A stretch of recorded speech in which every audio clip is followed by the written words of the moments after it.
असरुद्दीन ओवैसी की party AIM ने विधानसभा सत्र से पहले सम्राट सरकार पर तीखा हमला बोला और आरोप लगाया कि बिहार सरकार दिवालिया हो चुकी है और सभी विकास के काम पूरी तरीके से ठप हो गए हैं।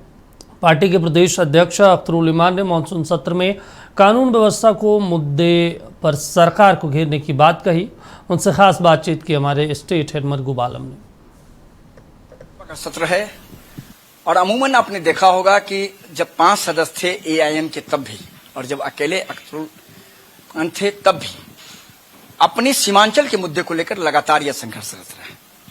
और अब तो ताकत बढ़ी है। कल से विधानसभा का सत्र शुरू, हम बात करेंगे विधानसभा का सत्र और बांकीपुर में क्या प्रशांत किशोर के आने से बीजेपी की परेशानी बढ़ी है। हम सीधे चलते का हम बात करेंगे।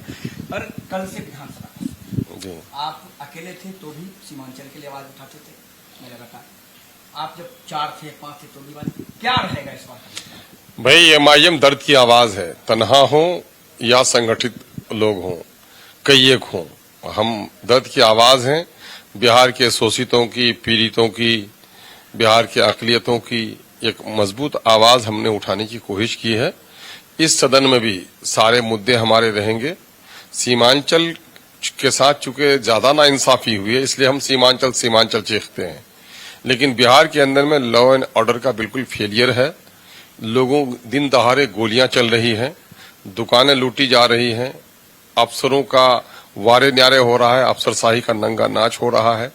अभी 211 कॉलेज खोले गए, डिग्री कॉलेज। सरकार को बधाई देता हूं, लेकिन न जाने उर्दू और मैथिली सब्जेक्ट अब तक पढ़ाने का नोटिफिकेशन जारी नहीं किया गया।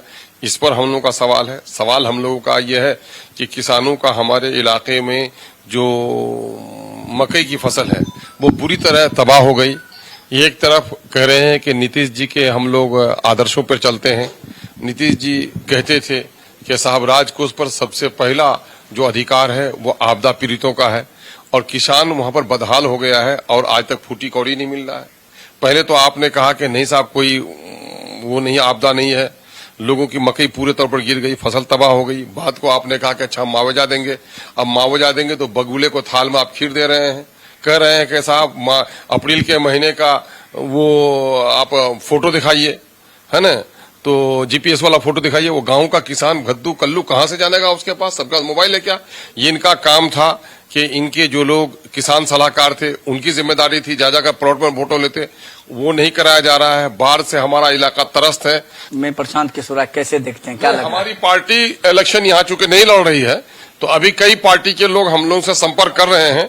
हमारी जो राज्य कार्यकारिणी की बैठक है, अभी टाइम है, हम लोग इसी चलते हाउस में हम लोग की मीटिंग होगी, अभी देखेंगे, हम लोग इसमें निर्णय लेंगे। आखिर वक्त में वही हम लोग निर्णय लेंगे ना, पार्टी वो करके कई पार्टियां संपर्क में हैं, तो हम लोग उस पर निर्णय करेंगे। अब जाहिर है कि मुझे अकेले में निर्णय नहीं करना है, वो राज्य कार्यकारिणी की हम लोगों की बैठक होगी तो उसमें तय करेंगे। पक्ष का तेजस्वी लापता है विधानसभा सत्र में, वो आप भी कह रहे हैं।